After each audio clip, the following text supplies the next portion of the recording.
Bonjour à tous et bienvenue dans cette nouvelle vidéo.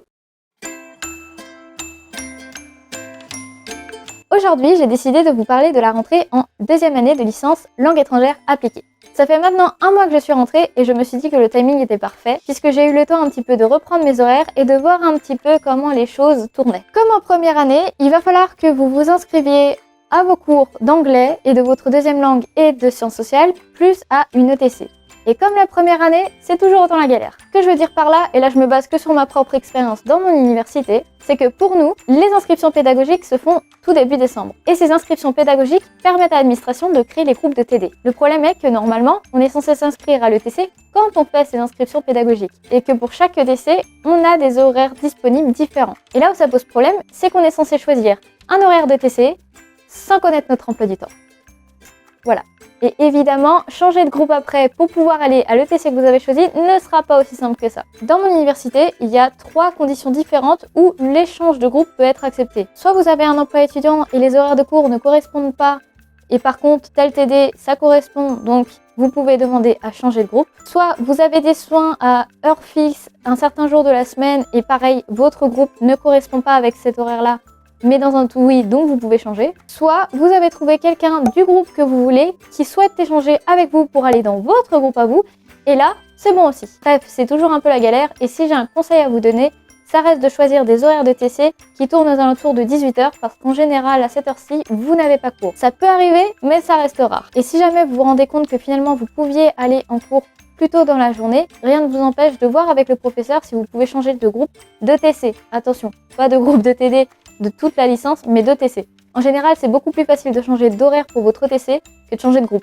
C'est d'ailleurs ce qui m'est arrivé. J'ai décidé cette année de commencer la langue des signes, et comme je ne savais absolument pas à quoi ressemblerait mon emploi du temps, j'avais décidé de prendre le cours de jeudi soir à 17h30, puisque ça me semblait être celui le moins embêtant. Les autres étant le mardi à 13h30 et ensuite le mardi à 15h30. Et finalement, j'ai pas cours le mardi de 13h30 à 15h30 et j'ai pu changer dans le groupe de mardi, ce qui fait que le jeudi, je n'ai plus à finir à 19h30.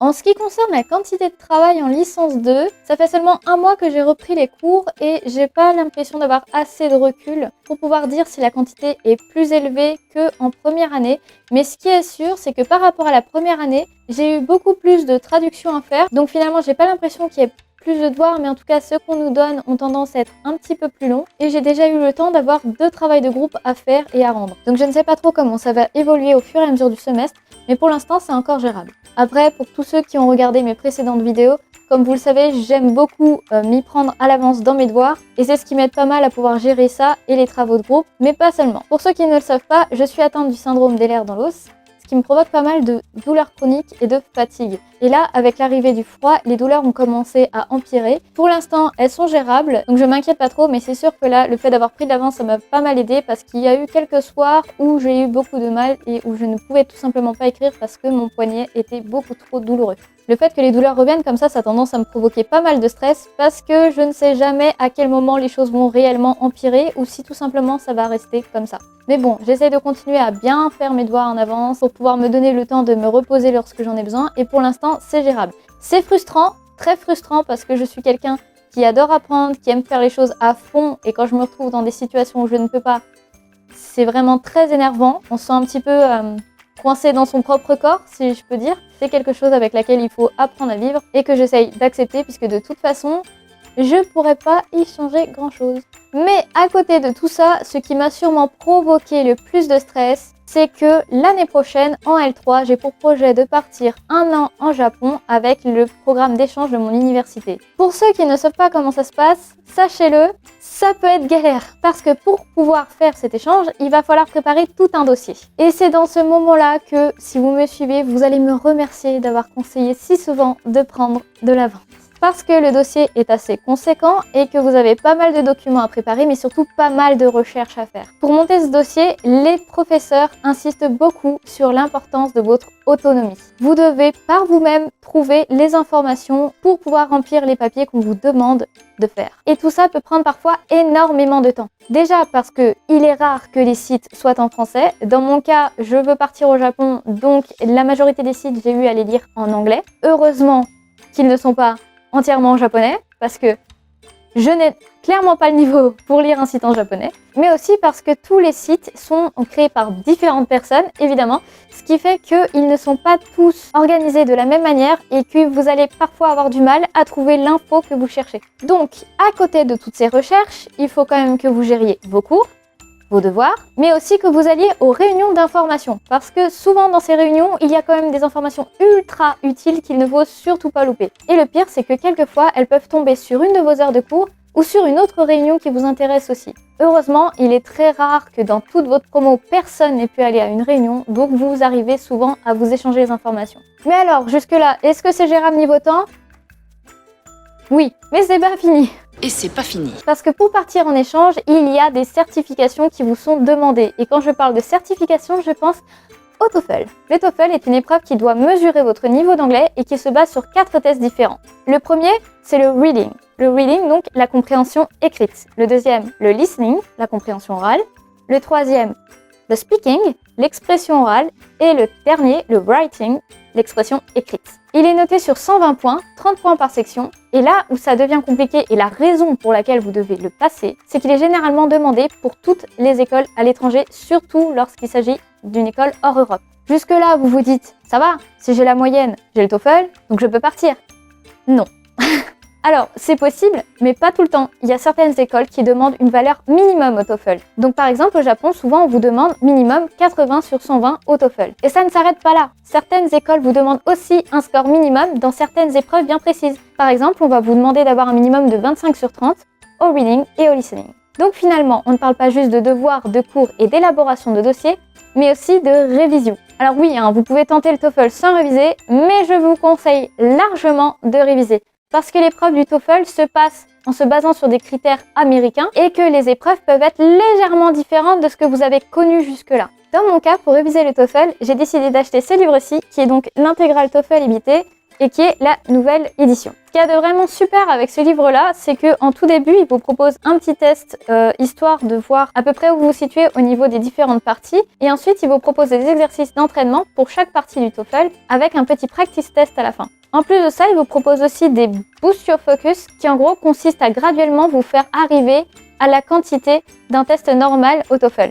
Donc par exemple, là pour le premier Boost Your Focus, j'avais que le reading et le listening, puis au final au boost suivant j'avais reading, listening et speaking et j'ai fini avec un boost qui comprenait les 4 épreuves. Il a aussi 2 tests blancs et 21 chapitres de vocabulaire pour réviser un peu tout le vocabulaire qui pourrait vous être utile au TOEFL.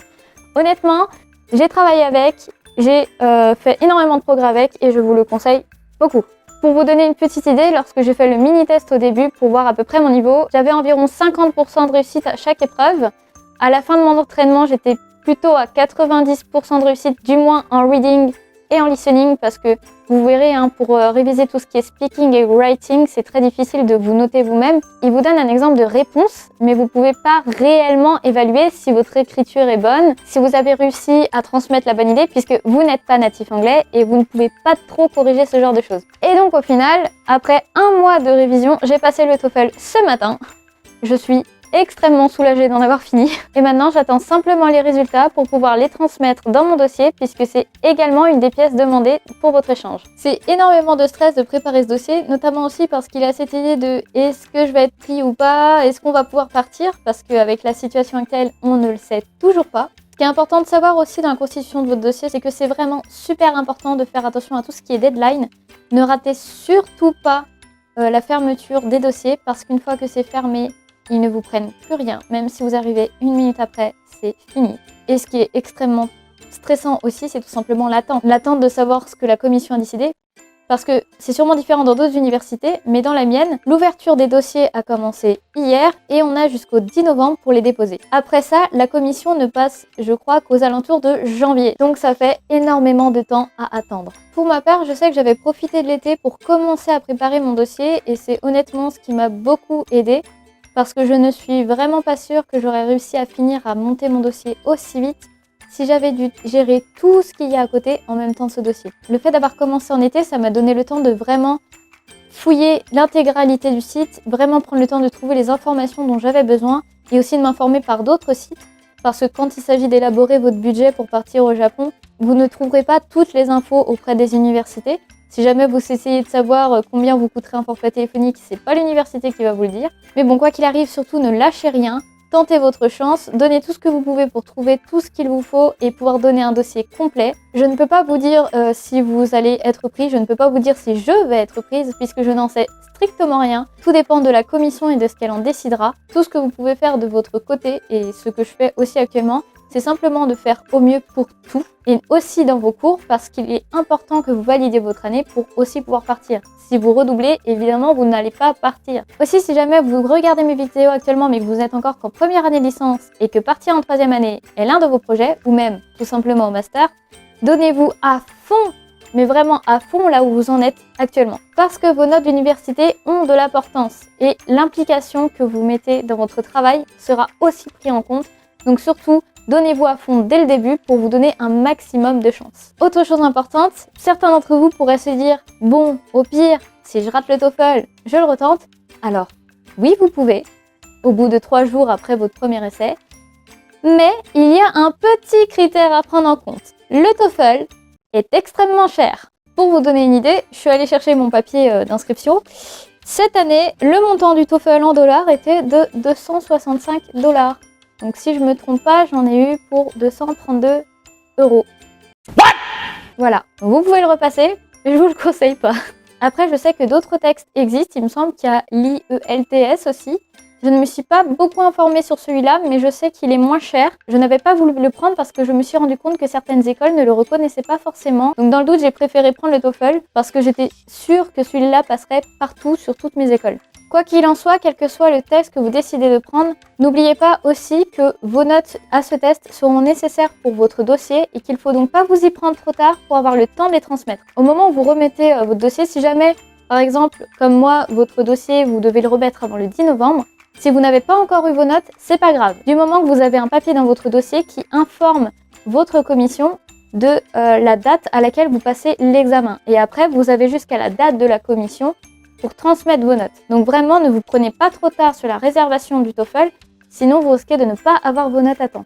Donc voilà, honnêtement, je trouve pas la L2 beaucoup plus difficile que la L1. Ce que j'ai vraiment trouvé difficile au début, c'était tout simplement de trouver le temps de tout faire. Mine de rien, entre les devoirs, les révisions, les cours, la constitution du dossier, c'était super compliqué de trouver du temps juste pour pouvoir ne rien faire ou me reposer parce que j'étais tout le temps occupée à faire quelque chose. Ça, plus s'assurer qu'il y ait quelque chose dans le frigo, qu'il y ait quelque chose à manger, plus mes soins auprès du kiné 2 fois par semaine, plus le sport, dont je vous parlerai dans une autre vidéo, c'était presque ingérable. Je crois que je n'avais aucune soirée où je pouvais m'asseoir et me dire « Ouf, je n'ai rien à faire ce soir ».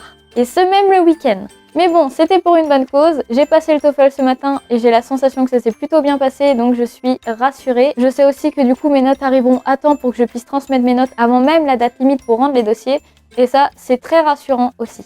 Donc aussi insurmontable que ça puisse paraître, surtout donnez-vous à fond, ne lâchez rien et vous y arriverez. Mais bon, maintenant que j'ai enfin passé le TOEFL, je vais pouvoir profiter de mes soirées pour réviser le JLPT. Après, ne vous mettez pas trop la pression si vous partez au Japon, le JLPT n'est pas obligatoire. Donc voilà, c'est tout ce que j'avais à vous raconter pour ma rentrée. J'espère que cette vidéo vous sera utile. J'espère aussi que vous avez eu une super rentrée. Si jamais vous voulez en savoir un petit peu plus sur comment j'ai révisé le TOEFL avec le livre que je vous ai montré, n'hésitez pas à me le dire en commentaire. Si jamais cette vidéo vous a plu, si vous appréciez mon travail et si vous voulez savoir si oui ou non je vais finir par partir au Japon, n'hésitez pas à vous abonner à cette chaîne. Mettez un petit commentaire, un petit j'aime, ça fait toujours plaisir. N'hésitez pas aussi à me suivre sur Instagram et je vous dis à très vite dans une prochaine vidéo. À très bientôt!